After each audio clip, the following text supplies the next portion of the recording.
name is Brett Slater. This is my presentation for my senior seminar, Implementation of Renewable Resources.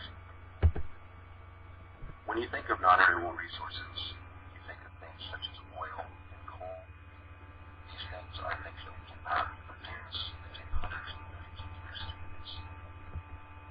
So, understanding that, knowing that things such as renewable resources, it's important for us to learn how to utilize them. Introducing renewable resources in the 21st century is to focus on society lessons that resources are limited, especially coal and complex. Everyone wants to be first to use renewables, and that's not something that we can consider plausible. So methods and patterns of utilize renewables will conserve the environment and also use resources themselves. Looking at renewables, natural speed, environmental that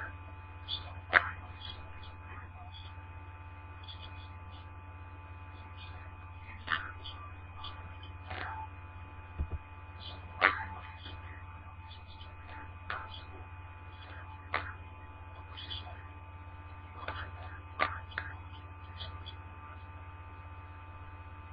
everybody's using renewables to just at a scale comparable to its consumption, what are renewable resources? So basically, we are using our non-renewables. That's with others. Obviously, so renewable resources are those environments, water, wind, water, those are all the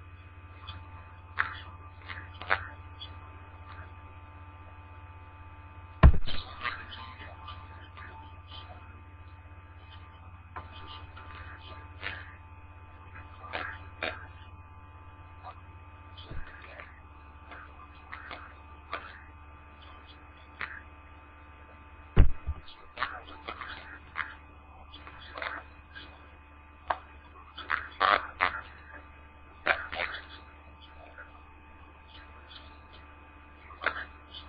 collection methods to take that and in turn that into energy is another way that we can use renewable resources.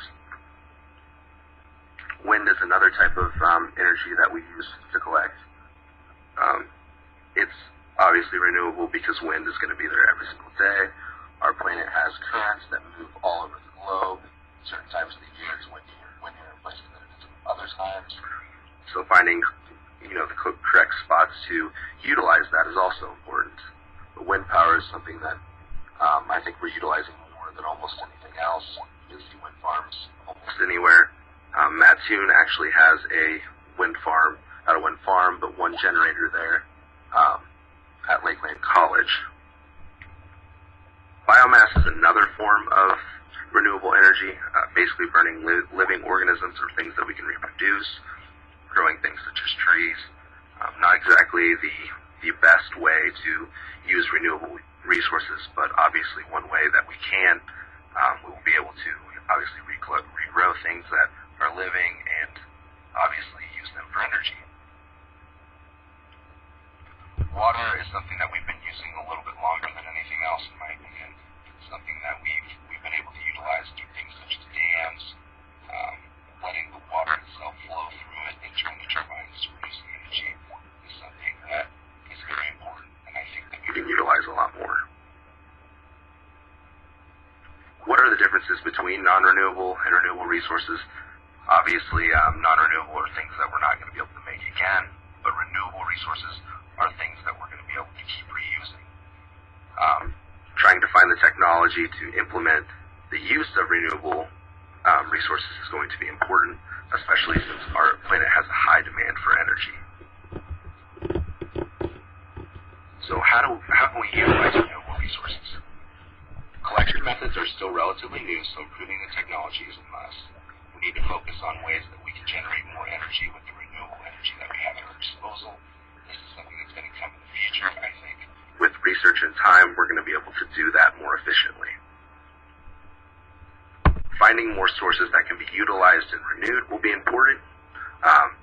Basically, finding more sources to collect energy from, things that are renewable and that we can find in the planet that are abundant and we can continue to remake.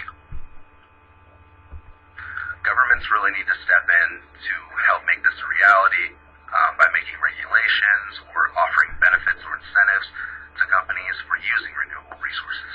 Instead of using just the non-renewables, which we focus on now, if we use the renewable resources and have the technology and the means, it's something that we should definitely do. Saving our environment is something that's obviously very important too. This technology of using renewable resources to develop energy is something that's important, and if we utilize it correctly, we can help, reverse the effects of pollution.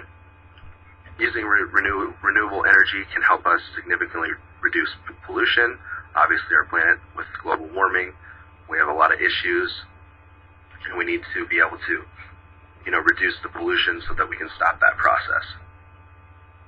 Non-renewable resources are depleting quickly. Collection is destroying our environment, going into places such as the forest, and, going through and digging for coal and uprooting a lot of environments to try and find the oil or the coal or the things that we need to produce with energy is something that will also help our environment by using the renewable resources. Reducing our emissions can help reduce the speed and impact of process of global warming. Obviously, global warming is an issue right now, seeing as all the climate change that we have. Reducing any kind of emissions whatsoever is definitely going to be beneficial to our planet.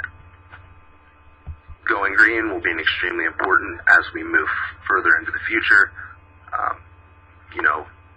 Our kids are obviously going to be, inheriting the planet from us, so anything that we can do now to make that easier is going to be important.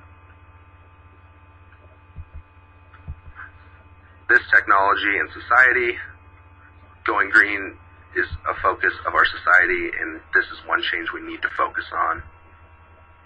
It's important, to make sure that reducing pollution and finding ways to develop energy without having to rely on renewable resource or non-renewable resources is going to be important. Making this minor technology more major should be a priority for our civilization. Understanding that we have other methods to develop energy is something that's important, and understanding that we don't just need non-renewable resources is something that we need to know. Looking into the future, this will become much more interesting as we deplete our planet's non-renewable resources. Once those resources are gone, there's nothing more we can do.